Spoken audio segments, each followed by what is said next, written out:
एक ही नारा, एक ही नाम, जय श्री राम, जय श्री राम। तो ये इस तरह भ्रष्टाचार का जो अड्डा बन गया है, ये इसकी बड़ी समस्या है।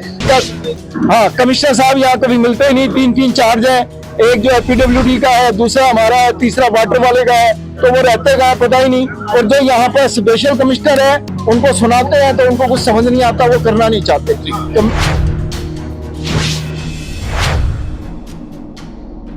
तो राजधानी दिल्ली के प्रिंसिपल चीफ कमिश्नर जीएसटी के ऑफिस के बाहर आज सेल्स टैक्स बार एसोसिएशन ने विरोध प्रदर्शन किया। उनका आरोप है कि इस डिपार्टमेंट में आज सबसे ज्यादा भ्रष्टाचार है। यहाँ कोई केवल पैसे देकर ही अपना काम करा सकता है। कागजात पूरे होने के बावजूद रजिस्ट्रेशन कराना आसमान में से तारे तोड़ने के बराबर है। आपको बता दें कि देश की पुरानी बार एसोसिएशन में से एक बार यह भी है और यहाँ बार सदस्यों का आरोप है कि बीते 70 वर्षों में भी कभी इस तरह की बदहाली देखने को नहीं मिली जैसे कि वर्तमान स्थिति है। आखिर क्या वजह है कि बार एसोसिएशन के सदस्यों ने इन हालातों को भ्रष्टाचार का अड्डा तक कहना पड़ा? क्या मांगे जिसको हमारी मांगे काफी ट्रेडर्स के लिए है, आम जनता के लिए है और रिवेन्यू के लिए भी है। ये बहुत सारा इन्होंने, हमने चिट्ठी पत्री इनको 50-60 चिट्ठी पत्री दी, लेकिन उसके बावजूद भी कोई कार्रवाई नहीं हुई। हम एक हफ्ते पहले भी मिले थे इनसे और सभी स्पेशल कमिश्नर मौजूद थे। उन्होंने हमें आश्वासन दिया कि थोड़ी दिनों में जो है आपकी समस्याएं दूर कर दी जाएंगी, लेकिन उसके बावजूद भी वही डाक के तीन पात। मैं आपको खुल के कहता हूँ जी, केजरीवाल जी कहते हैं कि मैं सबसे ईमानदार, कट्टर ईमानदार हूँ, लेकिन वो इस डिपार्टमेंट में झांक के देखे तो पता लगेगा कि ईमानदारी कहाँ चली गई, पता नहीं है, दूर दूर तक ईमानदारी। तो हमारे मुद्दे कुछ ट्रेडर से रिलेटेड है, हमारे प्रोफेशनल भाइयों से रिलेटेड है। हम आज बेसिकली 4 मुद्दों के लिए लड़ रहे हैं। एक, जो असेसमेंट कर दी इन्होंने, बेकार की असेसमेंट कर दी, जिसमें टैक्स देने के बावजूद भी इन्होंने असेसमेंट कर दी, हम चाहते हैं कि वो हटे। दूसरा, 3 साल से कैंसिलेशन की एप्लीकेशन पेंडिंग है, वो एप्लीकेशन जो है ये डिस्पोज ऑफ करें। तीसरा हमारा जो मुद्दा है वो है कि भाई आप जो है सीआरसी डिपार्टमेंट, ये कहीं ना कहीं जो है एक बहुत बड़ा करप्शन का अड्डा बन गया आज के टाइम में। एक वकील को अंदर जाने नहीं दिया जाता और ये चपरासी है या सिक्योरिटी वाले हैं, चाय वाले हैं, वो जो है वो अंदर जाके जो है वो अपना रजिस्ट्रेशन करवा लेते हैं। सीआरसी का मतलब है यहाँ पे सेंट्रल रजिस्ट्रेशन सेल, लेकिन ये सेल वाकई में ही सेल है, एक्चुअली सेल नहीं है। तो अब और चौथा हमारा है कि रिफंड जो व्यापारियों के बहुत दिनों से अटके हुए जनरल के पास, उनको जो है तुरंत डिस्पोज ऑफ किया जाए, आगे लिया जाए। और हम इनसे कहना चाहते हैं कि हमारा ये जो प्रोटेस्ट है ये आज खत्म नहीं होगा, ये चलता ही रहेगा और जब तक चलेगा जब तक कि हमारी जो जायज मांगे हैं, ट्रेडर्स के लिए मांगे हैं, प्रोफेशनल्स के लिए मांगे हैं, उनको कंप्लीट नहीं किया जाएगा। इनके कानों में जूं आज तक नहीं रहेंगी। इसका हाँ, कमिश्नर साहब यहाँ कभी मिलते ही नहीं, तीन चार्ज है, एक जो है पीडब्ल्यूडी का है, दूसरा हमारा है, तीसरा वाटर वाले का है, तो वो रहते कहाँ पता ही नहीं। और जो यहाँ पर स्पेशल कमिश्नर है उनको सुनाते हैं तो उनको कुछ समझ नहीं आता, वो करना नहीं चाहते। तो वहीं प्रदर्शनकारियों का कहना है कि प्रिंसिपल कमिश्नर के पास दिल्ली जल बोर्ड और पीडब्ल्यूडी की भी जिम्मेदारी है, जिसकी वजह से वो इस डिपार्टमेंट में अपना पूरा वक्त नहीं दे पाते और इसी उपेक्षा का फायदा उठाते हुए निचले स्तर पर बैठे लोग रिश्वत की मांग करते हैं। बदहाली का अंदाजा इसी बात से लगाया जा सकता है कि बार सदस्यों का ये कहना है कि एक्स पार्टी जैसे मामले हजारों की संख्या में पेंडिंग हैं, जिनकी सुनवाई के लिए महज चंद अधिकारी हैं। ऐसे में कब सुनवाई होगी और कब समाधान, ये अंदाजा आप खुद भी लगा सकते हैं। लाओ 5 लाख लाओ, 4 लाख लाओ, 3 लाख, जिसमें कुछ जेन्युइन चीजें हैं आप उसमें भी पैसे मांगते मतलब पूछने का लेना नहीं है। आईजीएसटी का कॉलम लिया ही नहीं है, आईजीएसटी का कॉलम नहीं फेंका था आपने, ये ज्यादा ले लिया आईटीडीए, मतलब झूठे बहाने लगा के लाखों रुपए मांग रहे। क्या लेना देना है भैया, 1200 रुपए का डिफरेंस है।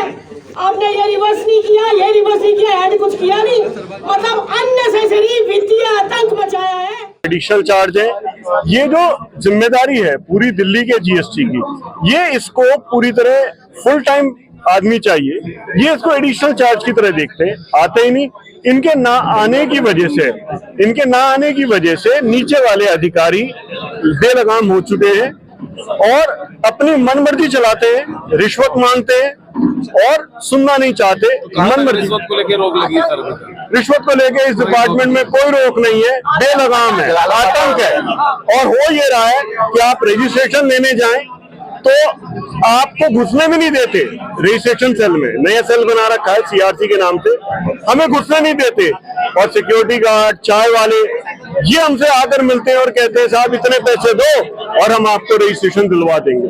तो ये इस तरह भ्रष्टाचार का जो अड्डा बन गया है, ये इसकी बड़ी समस्या है और इसको रोकना बहुत जरूरी है देश हित में, वरना समस्या का समाधान नहीं होता तो अगला कदम क्या होगा? हमारा तो जो होगा, हम तो इसको आंदोलन को कंटिन्यू रखेंगे। लेकिन आप ये समझिए, हम तो स्ट्राइक पर भी चले जाएंगे, लेकिन आप ये समझिए अगर व्यापारी को रजिस्ट्रेशन नहीं मिला तो वो व्यापार ही नहीं कर पाएगा। सचिवालय का भी घेराव करेंगे। फिर वो यहाँ से हटकर कहाँ चला जाएगा? वो गुड़गांव रजिस्ट्रेशन ले लेगा, फरीदाबाद ले लेगा, नोएडा गाजियाबाद ले लेगा। उससे नुकसान जो होगा वो दिल्ली की इकोनॉमी का होगा। रीजन ये है कि उनके पास 2 चार्ज और हैं और वो उनमें मसरूफ रहते हैं। सीपीडब्ल्यूडी और जल बोर्ड वो इसको एडिशनल चार्ज की तरह समझते हैं और इसको जैसे आदमी को एडिशनल काम मिलता है उसका बेमन से काम करता है, तो वो बेमन से यहाँ पर काम कर रहे हैं और इसको ध्यान नहीं देते। प्रधान जी ने अभी आपके सम्मुख रखी है, ये हमारी कोई व्यक्तिगत लड़ाई नहीं है। यहाँ पर हम यहाँ पर केवल व्यापारियों के लिए लड़ रहे हैं, व्यापारियों के हित के लिए लड़ रहे हैं। सबसे बड़ा हमारा बार एसोसिएशन जो है इस डिपार्टमेंट को सबसे ज्यादा रेवेन्यू इकट्ठा करके देता है। एक ये दिल्ली का ऐसा बड़ा रेवेन्यू डिपार्टमेंट है जब दिल्ली की गवर्नमेंट का 80% रेवेन्यू इस बिल्डिंग से मिलता है और इस बिल्डिंग से रेवेन्यू 80% मिलने के बावजूद भी कमिश्नर साहब यहाँ पे फुल टाइम है ही नहीं। फुल टाइम के हफ्तों नहीं आते हैं यहाँ पर। वो कभी पीडब्ल्यूडी में बैठेंगे, कभी दिल्ली जल बोर्ड में बैठेंगे। यहाँ की समस्याओं को, व्यापारी की समस्याओं को सुनने के लिए उनके पास ना तो वक्त है और ना उनको अपना समय देने की जरूरत समझते हैं वो अपना। जब व्यापारियों को आप रजिस्ट्रेशन नहीं दोगे, दिल्ली का व्यापार कैसे बढ़ेगा, दिल्ली का रेवेन्यू कैसे बढ़ेगा? जब एक व्यापारी यहाँ पे रजिस्ट्रेशन लेने आता है तो उससे ऐसे ऐसे कागज मांगे जाते हैं, उल जलूल कागज मांगे जाते हैं और अगर इनको पैसे दे दो तो वो उल जलूल कागज सब निरुस्त हो जाते हैं और 2 मिनट में रजिस्ट्रेशन मिल जाता है। एक तरफ केजरीवाल कहते हैं कि भ्रष्टाचार नहीं होना चाहिए, भ्रष्टाचार नहीं होना चाहिए, पर इस वक्त इस बिल्डिंग को सबसे ज्यादा भ्रष्टाचार का अड्डा बना दिया है। हमें तो कई अफसरों से ये भी सुनने को आया है साहब हम क्या करें, हमें तो ऊपर देने पड़ते हैं। ऊपर का नाम बताओ आप, पर वो चूकते हैं, तो वो नाम बताने से चूकते हैं, पर वो कहते हैं हमें ऊपर तक देने पड़ते हैं। और ऊपर तक देने का मतलब आप लोग मीडिया के लोगों आप समझते हो क्या होता है? इसका मतलब कि ऊपर तक देने पड़ते हैं। ठीक हम कंटिन्यूस रखेंगे इसको, सोमवार तक कंटिन्यूस रखेंगे जब तक हमारी मांग ऐसी कोई नाजायज मांगे नहीं है।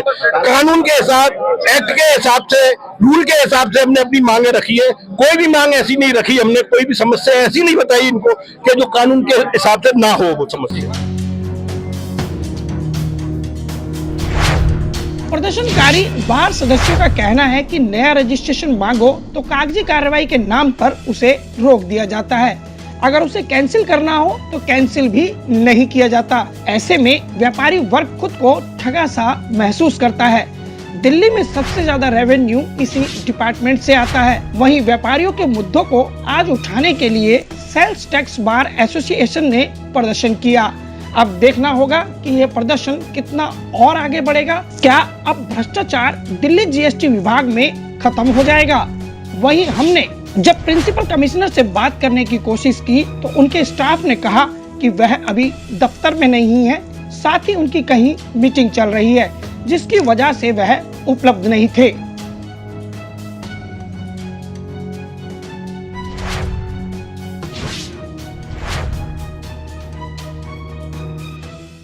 बाहर से जुड़े लोगों ने विरोध प्रदर्शन किया। उनका कहना था कि यहाँ बैठे अफसरों ने अपने कारनामों की वजह से वित्तीय आतंकवाद मचाया हुआ है, हर व्यक्ति को रिश्वत देने के लिए मजबूर कर रहा है। ये बात उन्होंने खुले कैमरे के आगे कही।